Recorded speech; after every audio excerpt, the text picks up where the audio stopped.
Hi, folks. This is Dr. Rob CYWES.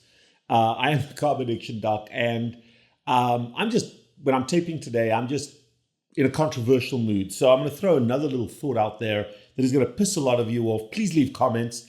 But if you get pissed off or you love what I'm about to say, hit the subscribe button, because getting pissed off every now and then, being able to yell and scream at my screen or loving the screen, absolutely fine. So what we're going to talk about today is the perspective of where you spend your money on food in the ketogenic space. And I have a number of people that love to reinforce for me that, I only eat whole food. I buy my food from Whole Foods. I buy my grass-fed beef, never grain-fed. I buy organic everything. Yeah, you know what, folks? Absolutely fine. You want to buy the best quality of food that you can. But let's look where the quality of the food matters. And here's one that kind of blew my mind a little bit. And it was a very, very interesting comment because first and foremost, I had an intense belief that organic milk, which is much more expensive than regular milk, organic milk, as opposed to either antibiotic or milk cows that are grain-fed or grain supplemented, that milk was different. And I have it from several authorities that hormonally triggered milk is not that bad. It's not that bad. The antibiotics, stay away from antibiotic-raised cows, although a lot of cows get antibiotics. But the hormonal additives to a cow's diet to produce more milk is actually not that bad. And it blew my mind, but I've come over time to believe that. I was always the organic milk guy. But that blew my mind a little bit. But they also said something very interesting. For those of you that are watching that are female, ask yourself two questions. Did you take birth control if you're on birth control right now, if you're fertile, or if you're postmenopausal, did you take birth control? Did you take birth control? And secondly, what is your feeling about bioidentical hormones? Are you on bioidentical hormones? Are you taking them? Are you thinking about them? Are you taking estrogen, progesterone, DHEA, testosterone? Are you taking these hormones? And if you are, or if you have, and you're okay with it, why can't our cows be okay with it either? Doesn't make that much of a difference. And I know that blew my mind because I was in the no camp. But I've slowly come to realize that it just doesn't matter that much. And that drinking milk or eating dairy is more important than the other. Now, I do try to get raw dairy. I do try to get raw dairy from farmers who are not feedlotting their animals. And I have that luxury. But not always. And I'm okay drinking that milk. The next thing is grass-fed beef. Grass-fed beef is a little bit leaner, doesn't have as much fat as grain-finished or grain-fed beef. But the question is the price point, does the price point for ordinary mortals like us validate the difference? No, not in my opinion. In my opinion, it is more important to get beef, to get lamb, to get pork, to get meat than not. Source the best quality you can, but the difference isn't that great in terms of what happens in your gut. Because you see, what your gut does is it breaks the fat down to individual fatty acids, mostly polyunsaturated fatty acids in meat. Yes, it's not saturated fat. The only animal product, the only plant-free product that is highest in saturated fat, where the percentage of fats are mostly in saturated fat, is dairy. Yeah. Your cow that you're eating is more seed oil, yes, seed oil than saturated fat. So don't come with your bullshit that, I've got to eat saturated fat. That's a misnomer. And the linoleic acid, the alpha-linoleic acid in a ribeye steak is no different than the alpha-linoleic acid in Crisco. Same molecule. That's for a different talk, just to blow your mind a little bit. I'm not a proponent of seed oils by any means. We don't consume them, we stay away from them. But don't tell me that you're puristic about your ribeye. But what your gut does is it breaks that protein down to protein, to amino acids, to peptides and amino acids. It breaks the fat down to individual fatty acids.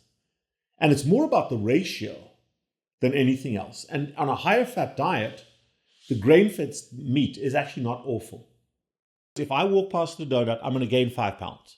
So one of the things I've changed, apart from being on a ketogenic diet, I like to suppress or reduce caloric consumption. But as you know, you never want to white knuckle your way through a 48-hour fast. So there are times when it's easy and it's straightforward. There are times when I'm really dragging, particularly if I'm not in ketosis where I'm exhausted. That's when I'll use a ketone IQ. Ketone IQ, SHERYL and myself have found, is the best formula to rapidly promote a ketogenic bloodstream. Where I've got ketones in my blood work, not a big spike, but a gradual rise that lasts about 5 hours.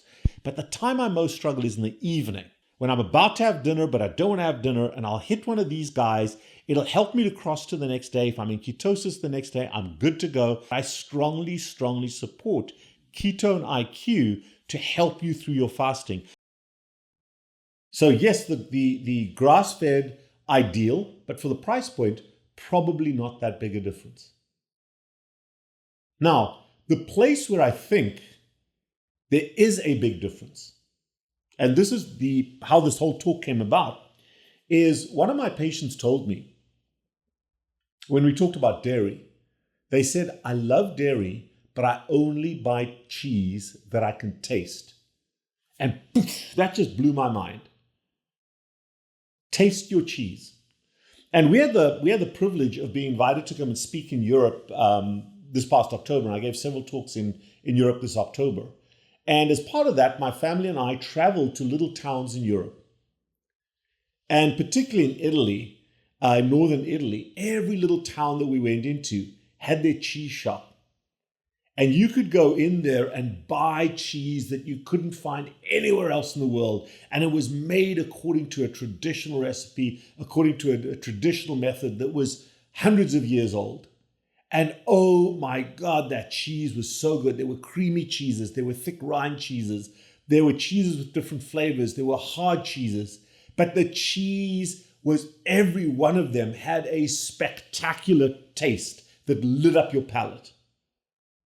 And then I came back to America and I bought the commercial cheeses, the provolones, the American cheese, the Colby Jack, even the Helvardi, the packaged, processed shit.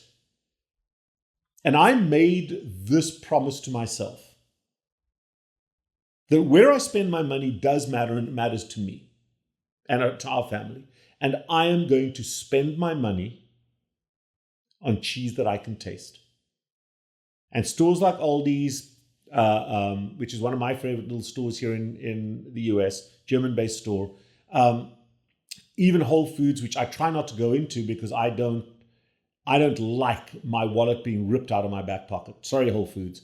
However, I have decided for the taste, not the nutritional benefit, probably some nutritional benefit, but for the taste of the cheese, to go with real cheese that I can taste. Now, the processed cheeses, and this blew my mind, only about 55% of what you're eating is actually a dairy product. There are fillers, there's other crap in there that allows them to sell that processed cheese in bulk and cheaply. And that bothered me. So while I'm okay with non-organic milk, it's still milk, as long as it's full cream. While I'm okay with the other beef because my gut's going to handle it okay, I am not okay with processed cheese. Taste your cheese. When it comes to fish, think about this, folks. There is nothing that we eat, think about this, nothing that we eat that hasn't been massively hybridized by human beings.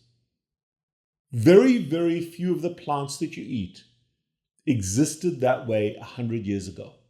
They've all been hybridized and hybridized and hybridized for better preservation, better bulk, and less nutrition. So don't come at me and say my vegetables are natural. No, they're not. They're processed. They've been hybridized by human beings. And nothing is the way God and nature made it. Same is true to a certain extent with our animal products. We've made them produce more milk. We've made them to be meatier and to be fattier. And the pork board regulates how much fat you're allowed in your pork. But there is one animal product that for the most part is still natural. And that's fish. Fish and seafood. Fish and seafood. However, of course, we're farming fish and seafood as well. So that's the one other place I make a distinction, is I try to buy wild caught fish. Whether it's tuna, and I'll eat tuna, but it's primarily pure protein. I prefer the fattier fishes, the salmons, the herrings, the sardines, the oysters, the clams, the mussels.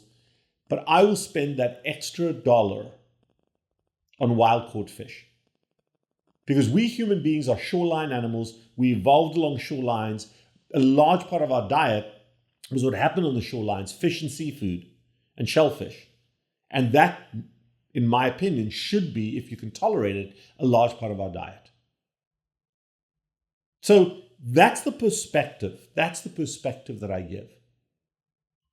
And you can argue with me, you can yell and scream and shout at me. That's what this is all about. This is about discourse, about interaction, about talking about our foods. But the epiphany for me was when a patient told me, I need to taste my cheese. And my Italian journey, and I would encourage all of you to go to Europe and go to those little towns. Don't worry that you don't speak the language. They are friendly, they will love you. We had no issue anywhere. Germany, we went into these little towns and sat and ate the most wonderful food. And they all knew what a ketogenic diet looked like. They were fine with it. No pushback. So I would urge you to go to Europe if you can afford to, but I would urge you even here in America to make that spend to cheese that you can taste.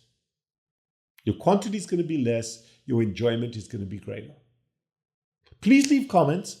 Hit the subscribe button. And if you want to, throw me $1 or $2 at PayPal. The numbers are in the show notes. Throw me $1 or $2 on Patreon. I prefer the PayPal to the Patreon. And throw me $1 or $2, and I promise you I won't spend it on cheese. I make enough money to be able to buy my own cheese. I will talk to you next time. I am the Carb Addiction Doc.